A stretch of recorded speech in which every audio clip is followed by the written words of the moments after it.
शेतकऱ्यांबद्दल कोणीच बोलत नाही, मग कसली गॅरंटी देता? सुशीलकुमार शिंदे. शेतकऱ्यांचा प्रश्न बिकट झालेला आहे. महागाई वाढलेली आहे. याबाबत कोणी काहीच बोलत नाही.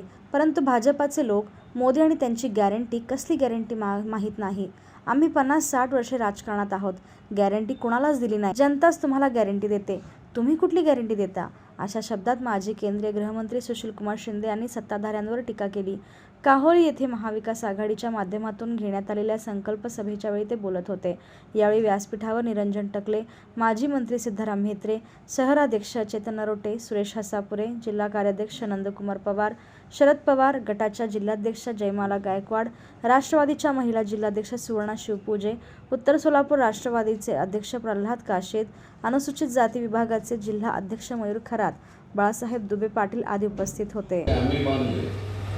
सोलापूर ते हैदराबाद, सोलापूर ते पुणे, सोलापूर ते बेलगाव त्याचं उद्घाटन मात्र त्यांनी केलं आहे. MTPC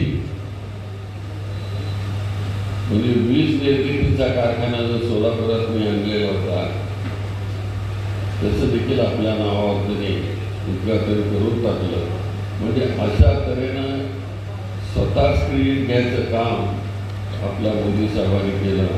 तर तसं देशामध्ये अनेक ठिकाणी केलं, पण रोज प्रचार मात्र त्याचा जोरदार असतो की या देशामध्ये आम्ही खूप काही करतो. आणि म्हणून आपल्याला हे सरकार सर्वधर्म समभावाच्या बाबतीमध्ये काँग्रेसचं सरकार पुढे न्यावं लागेल अशा प्रकारची भूमिका घेतलेली होती. आज मिळून आम्ही शिवसेना, राष्ट्रवादी काँग्रेस आणि काँग्रेस असे सगळे पक्ष मिळून या देशामध्ये एक सरकारची इंडिया अशा